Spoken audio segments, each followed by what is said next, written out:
এই কৃষক, এই জমিটা আমরা কিনবো, তাড়াতাড়ি পেপারসগুলো ঠিকঠাক করে দে। শোনেন, এই জমি আমি বিক্রি করব না। ওফ, তোরা এত কথা শুনতে চাই না, নে চুপচাপ সিগনেচার করে দে। সিফা, তুমি কি পাগল নাকি? হ্যাঁ, তুমি সামান্য একটা চাষাকে বলতেছো সিগনেচার করতে? ও জীবনের সিগনেচার কি সেটা জানে? জীবনের সিগনেচার দিছে নাকি? হ্যাঁ, আরে এরকম গ্রামের চাষা বসা অশিক্ষিত মূর্খ কৃষকরা কি করে জানো? এই যে হাত দিয়ে না টিপসই দেয়। তাই বলছি যে তাড়াতাড়ি করে পেপারসে টিপসইটা দিয়ে নাও। আর এই যে ভালো ভালো পেপার টিপসইটা দিয়ে নে। আর জমিটা আমাদেরকে বুঝিয়ে দে জলদি। ওপস, আমিও তো ভুলে গেছি, এগুলো তো গরিব আনকালচার লোক কোথাকার, এরা কিভাবে পড়াশোনা পারবে? এই না টিকসই করে দে তো। ম্যাডাম, আমি জমি বিক্রি করব না। এই জমিতে অনেক মানুষের রিজিক, এই জমিতে অনেক মানুষ কাজ করে, আমি জমি বিক্রি করব না। দেখ, তোকে একটা কথা বলি, এখানে একটা কোম্পানি হবে, আর কোম্পানি হলো না তোদের নিজেদের লাভ। এই খালি জমিটা খালি পড়ে আছে, কি লাভ বলতো? একটা কোম্পানি হলে পুরো এলাকার লোকজনের কর্মসংস্থানের ব্যবস্থা হবে। তাই বলে কি চুপচাপ টিপসটা দিয়েছে? কেন জমি বিক্রি কেন করবি না? আমাদের কাছে অনেক ভালো অফার আছে। আমাদের অফার শুনলে না তোর জমি তুই নিজে থেকে আমাদেরকে দিয়ে দিবি। দেখেন, আপনারা আমার যতই অফার দেন, আমি আমার জমি বিক্রি করব না, কারণ এখানে অনেকের জীবিকা তৈরি হয়। আব্বা দেখো, আমি এবারে ক্লাসে প্রথম হইছি। আরে বাবা, খুবই ভালো হয়েছে।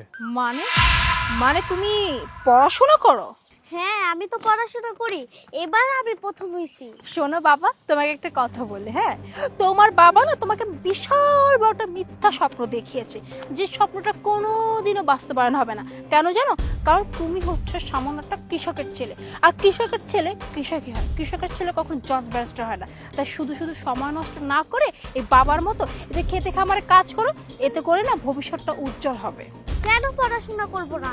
আমার বাবা বলছে পড়াশোনা করতে, পড়াশোনা করে অনেক বড় হইতে। আচ্ছা শোনেন, আপনারা যেহেতু এই জমিটা নিতে আসছেন, আপনাকে এই জমিটা আমি দিতে পারি। আপনাদের জন্য একটা অফার আছে। অফারটা হলো এটা যে আপনারা যদি এখানে কাজ করেন, মানে আমার যে এখানে লোক কাজ করার কথা, সেই লোকগুলো সবাই আসে নাই, আপনারা যদি এই কাজগুলো কইরা দেন, তাহলে আপনাকে ওই জমিটা আমি অর্ধেক দামে দিয়ে দিব।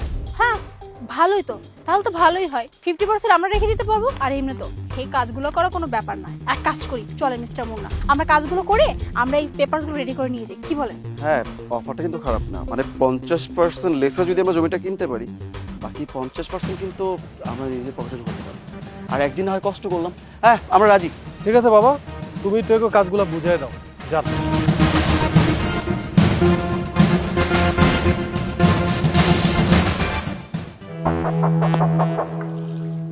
বাবা, ওনাদেরকে কাজগুলো বুঝিয়ে দিছি, ওনারা কাজ করতে পারতেছে না।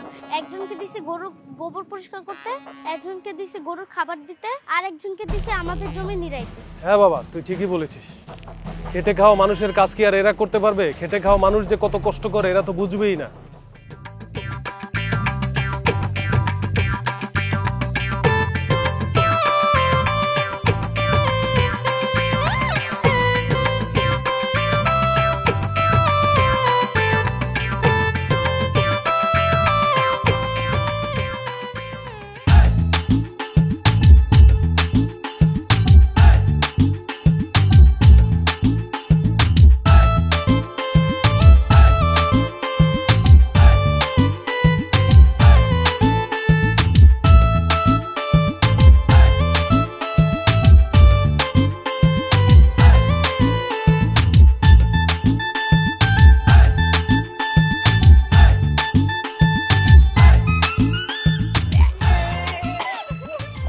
ছি, এইসব কাজ মানুষ করে নাকি?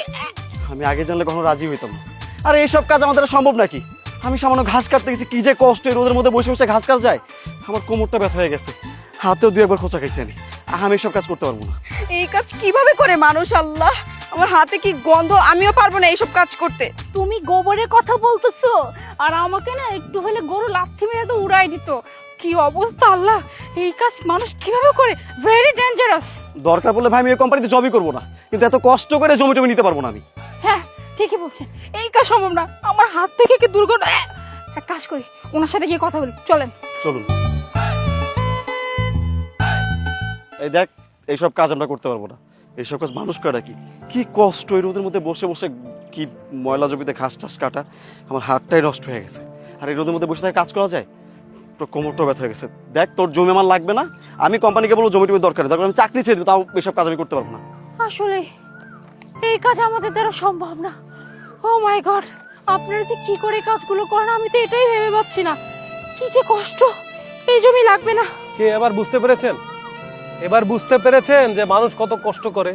এই যে কৃষকদেরকে আপনারা এত তুচ্ছ-তাচ্ছিল্য করেন, এই কৃষকরা কত কষ্ট করে এটা বোঝেন? আপনাদের ডাইনিং টেবিলের সামনে যে ভাত সবজি এগুলো যায়, এগুলো কোত্থেকে আসে জানেন? কৃষকের কত দিন সময় লাগে ওই ভাতটা তৈরি করতে, ওই চালটা তৈরি করতে? 1 বছরের বেশি সময় লেগে যায়। তারা মাথার ঘাম পায়ে ফেলে তারপরে কৃষি খেতে খামারে কাজ করে আপনাদের জন্য কাজ করে। আর আপনারা সেই কৃষককে তুচ্ছ-তাচ্ছিল্য করতেছেন। কেন করতেছেন বলেন তো? সবাই মানুষ, বুঝতে পারছেন? এই কৃষকগুলো যদি না থাকতো না, তাহলে আপনাদের না খেয়ে থাকতে হইতো না। একদম ঠিক বলেছেন। মানে আমরা যদি কাজটা না করতাম, রিয়েলাইজই করতে পারতাম না যে আমাদের কৃষকরা কত কষ্ট করে, কত কষ্ট করে ফসল ফলায়। আর আমার ছেলের কথা আপনি কি বললেন? আমার ছেলে পড়াশোনা করবে কিসের জন্য? তারা কৃষক হবে? শুনুন, একটা কথা বলি, আমার ছেলে প্রতি ক্লাসে ফার্স্ট হয়, বুঝতে পারছেন? আমার ছেলেরও স্বপ্ন আছে। আমি কৃষক হয়েছি দেখে কি হয়েছে? আমি চাই আমার ছেলে যেন ভালো কিছু করে, আপনাদের মতো বড় বড় অফিসার হয়, কিন্তু আপনাদের মতো যেন অমানুষ না হয়। শুনুন, এই যে কাগজটা দিন। এই জমি আমি বিক্রি করব না, কারণ এইখানে অনেক শ্রমিক, অনেক কৃষক কাজ করে, তাদের জীবিকা তৈরি হয় এইখানে। শুনুন, আপনারা যে বড় বড় কোম্পানি করবেন, কোম্পানির বর্জ্য পদার্থ দিয়ে এই সব জায়গাগুলো নষ্ট করে ফেলবেন, পানি দূষিত হয়ে যাবে। তাই আমি চাই না আপনাকে জমি দিতে। আপনারা এখান থেকে যাইতে পারেন, সোজা রাস্তা পাবেন।